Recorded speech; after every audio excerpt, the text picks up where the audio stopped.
Welcome to Stampscapes 101, or the Stampscapes Lab as I like to call it.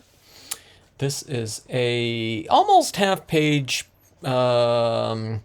starry printable vinyl sticker paper, silver reflective cardstock combination to make a reflection card format here.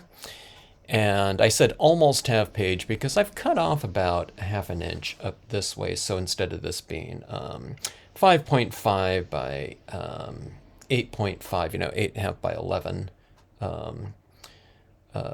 formatted, I've cut off a little bit off the top. So it's 8.5, let me say 8.5 by 5, okay? And sometimes, when it gets a little bit tall, the reflection aspect down here, it gets a little bit too much sometimes. It just depends on what you're going to be stamping down there. You can go, as large as you want, but I tend to keep it around half page, okay? Or smaller. Okay, so I'm doing a preliminary video here just because, I'm going to be adding in a lot of white pigment ink down here, and that gets to be a little bit boring, to say the least, for someone to watch something like that. Quarter page card, it goes a little bit faster, but we're going to be doing quite a bit more here. So I thought this would be kind of cool in a reflection card format. It's like something, like a swing next to the pond or something like that. I thought that could be, a little bit interesting, so we'll see. So I'm going to be bringing in these clouds from right up top here and going down this way. I do have a glow-in-the-dark moon that I've just stamped out, and I'm thinking about using that in here as well. I thought we might need something like a large focal point just to kind of balance out the composition, or I could have done a quote in here. I might be doing both, so we'll see. Okay, so I've re-inked my white Brilliance pad re-inker. This is not an oil-based white pigment ink, which is all the other pigment inks besides Brilliance, okay? This type of printable vinyl sticker paper is designed to take water-based media. Sometimes people make a mistake and they'll do something like a white pigment ink that's oil-based on this and it doesn't dry. Or what they do is they get a holographic vinyl sticker paper, but it's missing the key word. It's not printable. And then they apply their ink to it. Sometimes they apply the oil-based ink, which is going to be even more kind of incompatible in terms of adhering and drying to the surface. Now, you can do other things, but you just have to spray seal them, okay? But you can't do certain things on non-printable types. Like, you can kind of stamp on them. I can apply some white ink. I can lock it down, but I can't use things like colored pencil to color my, in this case, Brilliance ink on here like I will be doing, okay? So if you want to go for this same type of process here, just make sure that you're using the correct material. There's a lot of different sellers for the printable vinyl papers, and they'll say things like printer capabilities. It'll say something like inkjet capable or something like that, inkjet printer capable. It's usually not your laser technology, but it's the printable. The inkjet style of a printer.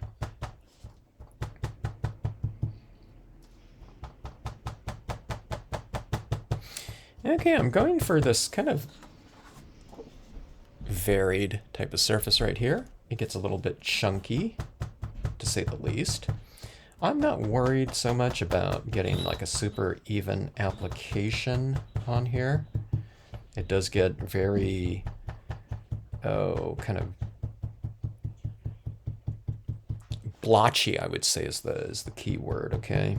You can't really help it because like this right here, it goes on here and it is really dry. And if you know anything about pigment ink, you know that it's a thicker style of ink. So when you do that on other types of papers, it takes a little bit of time to dry, even if it's a matte paper and it's really absorbing your moisture very quickly, okay? It still takes a little bit of time to dry, you know, pigment inks are almost like paints. But on this paper, it really dries fast, and thus, when you tap it down like that, you know, it really leaves a pretty strong transfer of this water-based media, okay? Now, roughly, I'm going for this kind of diagonal type of, I don't know, kind of application.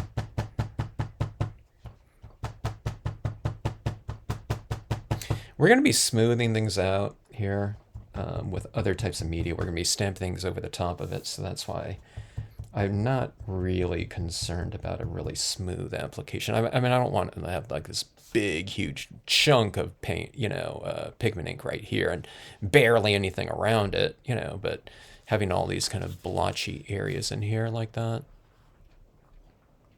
it's not really concerning to me at all. I've found that it, you know, it doesn't matter as much as you think it would be. It would.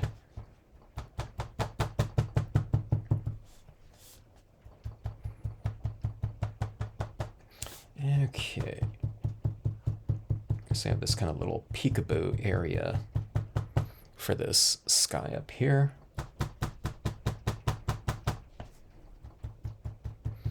Now I am going to use some colored pencils like I was saying, so sometimes if you add in a little bit of a thicker application of it, what happens is it gets more opaque with this white pigment ink because it's built up on there.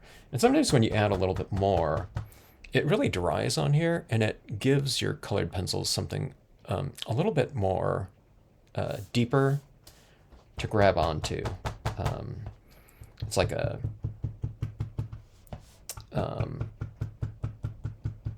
I mean, it's not pulp or anything like that, but it's giving it something thicker to grab onto from a textural standpoint. Okay. So for me, I want this area down here. It's going to be a little bit darker than up top. So I have to add more white there, which means it's lighter for right now, but I'm going to be coloring it with colored pencils. Okay. Okay, now if you know, this edge right here is the part where, you know, I do want there to be a little bit of a kind of finesse when it comes to that. So you can take, if you want to, you can do it with the torn paper towel technique like this.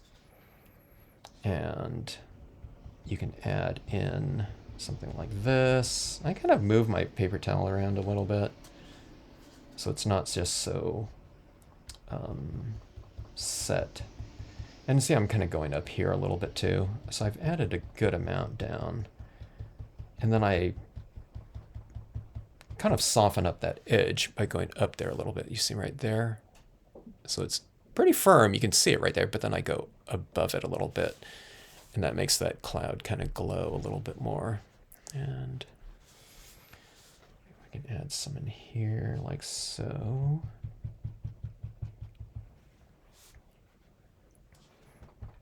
I can kind of see where areas got a little bit blotchy, so I just kind of, I don't know, double down, so to speak, and I'll make that area.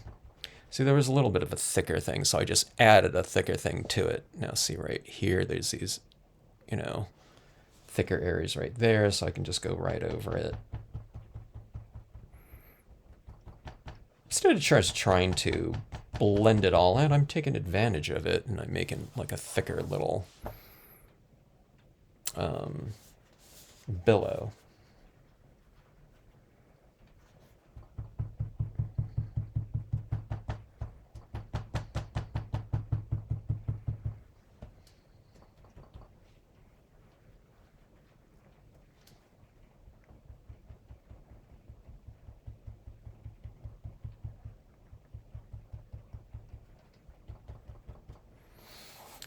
All right, there we go, like so.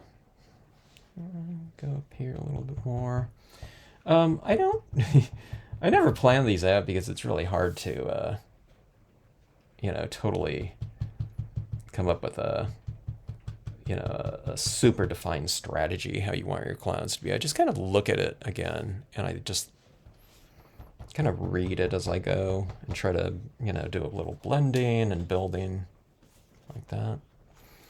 See, my head's in the clouds like this. I have this stamped out here in case I want that one. And here's this moon right here. But I'm not sure, the moon is its own focal point, so I'm not sure if I want that in there.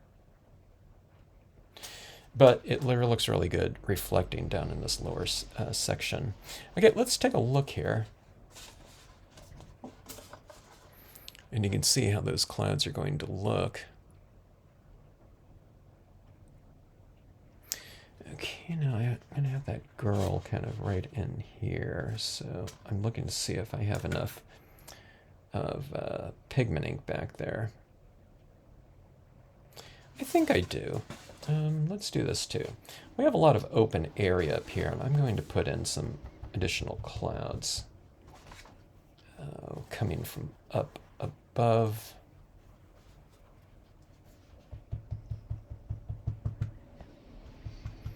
I can do a thinner version,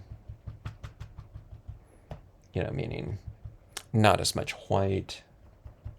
It could be thin and thick too. You can have it varied, okay? If you have a little bit of a thinner application of it, then more of the holographic cardstock will show through. See that right up there? So it makes it a little bit more varied from down below. I mean, it's just all kind of what you want. You might not know what you want, if you're doing this for the first time. Just stamp it out, and if later on you think, I didn't put enough white there, then you just go back in and put it on, even if you've done other types of applications over it, such as the colored pencils or something like that.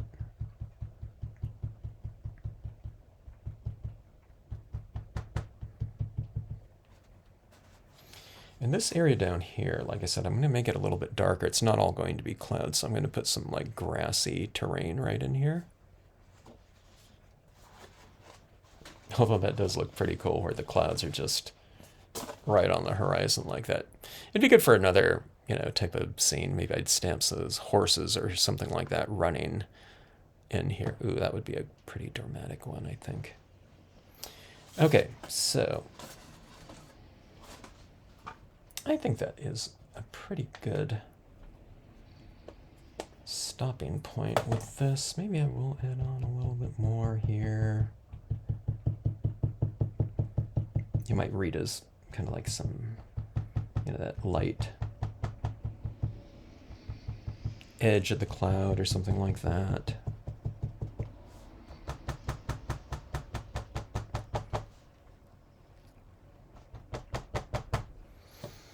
All right.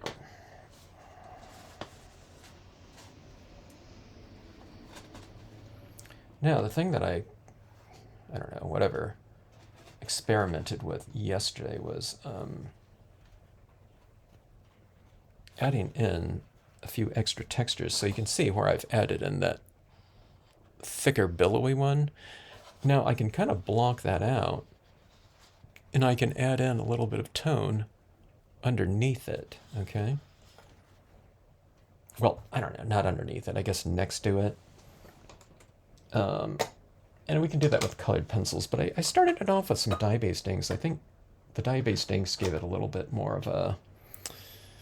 Okay, it gave me a little bit of a head start in a very, in a softer way. And tried that for the first time yesterday, and I thought, well, that looked okay. See that little bit of a edge right there, and that's what these parts are.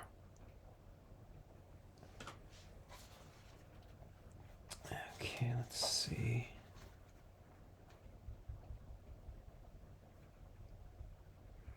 And this is a dye-based ink that I'm working with here, so it's water-based again.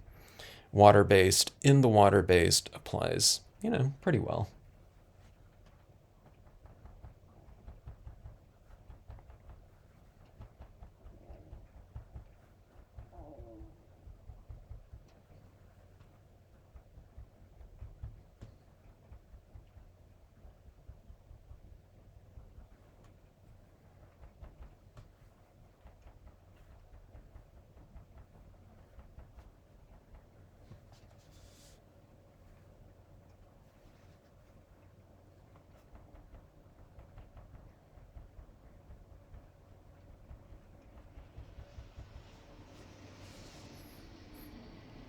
All right, just like so.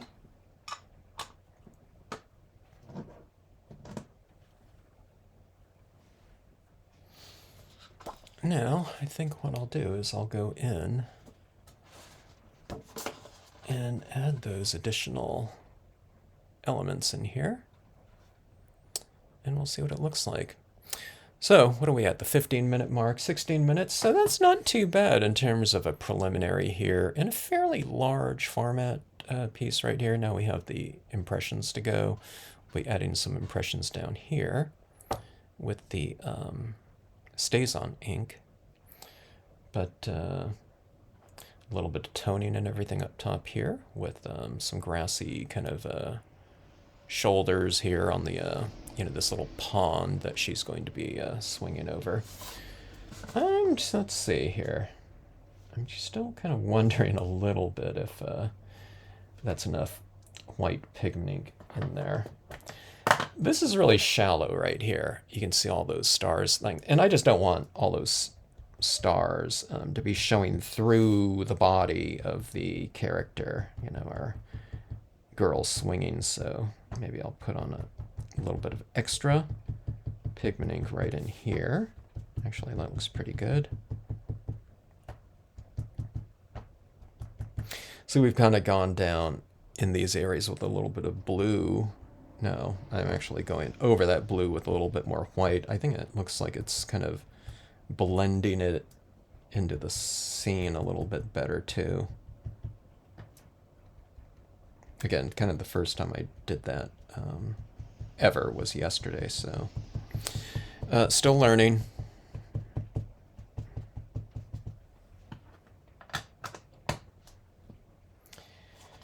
All right, there we go, like that. And that is the preliminary foundation for this card right here. All right. Thanks for watching. I think I'm going to go on and shoot the live stream of this right now.